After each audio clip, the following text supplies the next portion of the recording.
Hello and welcome to my channel.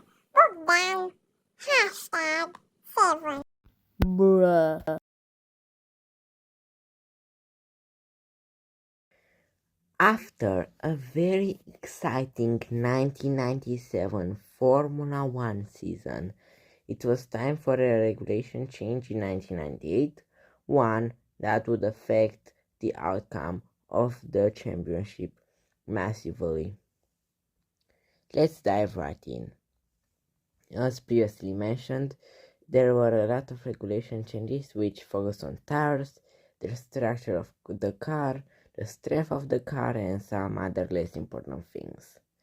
As for teams, reigning constructors champions Williams brought a new team of personnel, though the driver pairing of reigning champion Jacques Villeneuve and Heinz-Harald Frentzen remained the same.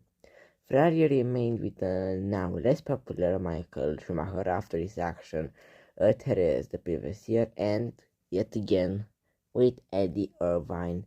As for Benetton, they chose two new drivers in an impressive Alexander Wurz and a still young Giancarlo Fisichella. McLaren, now back among the top teams, chose to remain with a now pretty experienced David Coulthard and a now Grand Prix winner Mika Hakkinen.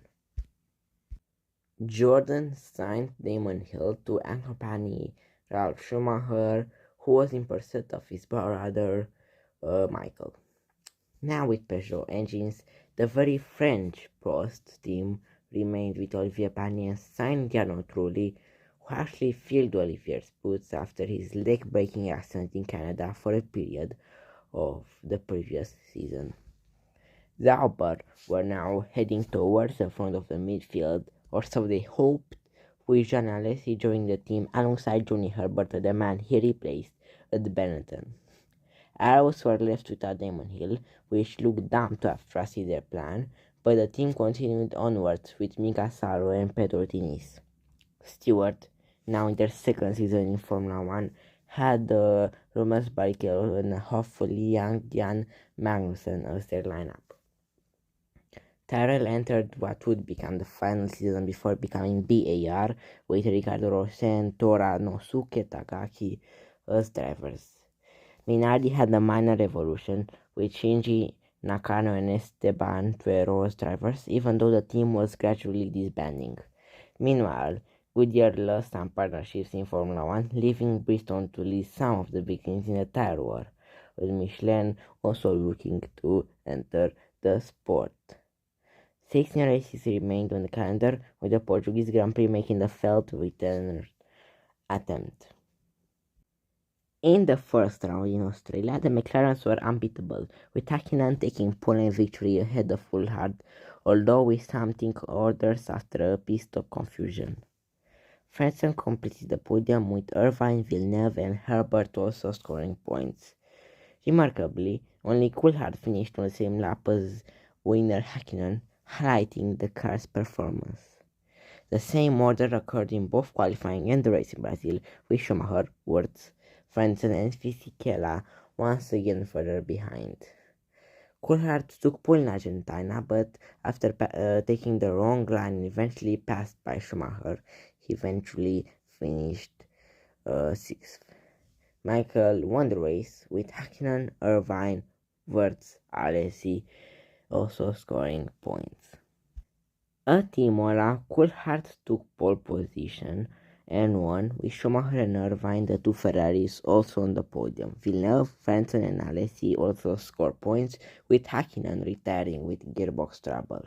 However, Hakkinen then took pole position and won in Barcelona, with Coulthard and Schumacher also on the podium. Wurz continued to score good points for Benetton ahead of Barrichello and Villeneuve. Hakkinen achieved the Grand Slam in Monaco, with Fisichella, Irvine, Salo, Villeneuve and Diniz also scoring points in the hectic race.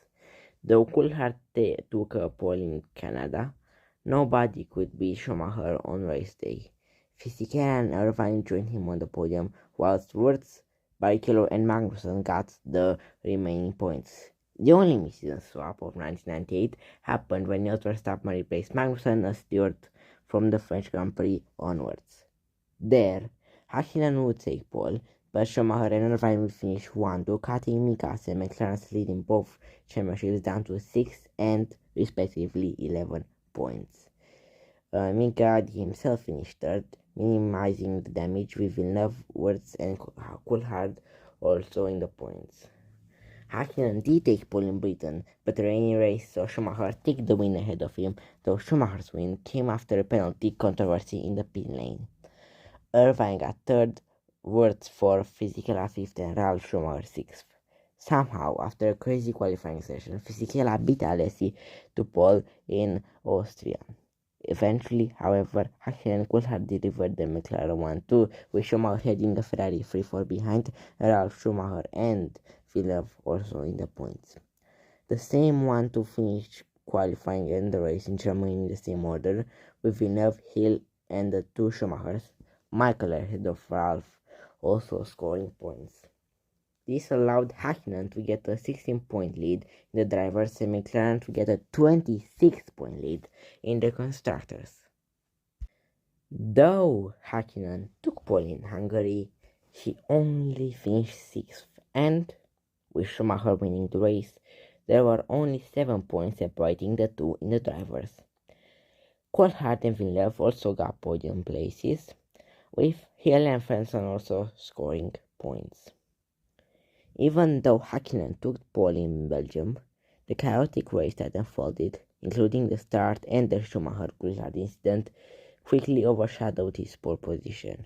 Instead, in the wet, Hill finally took a victory, with Ralf Schumacher helping claim a Jordan 1-2. Alesi, Frentzen, Diniz, and Trulli completed the points. Schumacher took pole position and won his team's home race at Monza, leaving him tied with Hakkinen for the championship lead. Hakkinen finished 4th, behind Michael's brother Ralf. Irvine completed the Ferrari 1-2 with Alesi and Hill also in the points. The Luxembourg Grand Prix was again held on the Nürburgring, and even though Ferrari secured the front row lockout, Hakkinen beat Schumacher to the win. Coulthard got third, with Irvine, Frentzen, and Fisichella behind. This meant McLaren was close to securing the Constructors' Championship.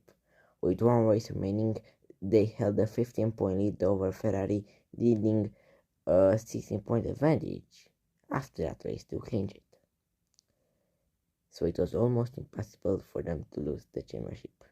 After taking pole in the final race in Japan, Schumacher looked to be on the right path to championship victory. However, after stalling on the second formation lap, he started last, promoting Hakkinen to pole, and after a tire problem, retired, allowing Mika to win the race and his first driver's championship. Irvine, Coulthard, Hill, Frentzen, and Villeneuve completed the points.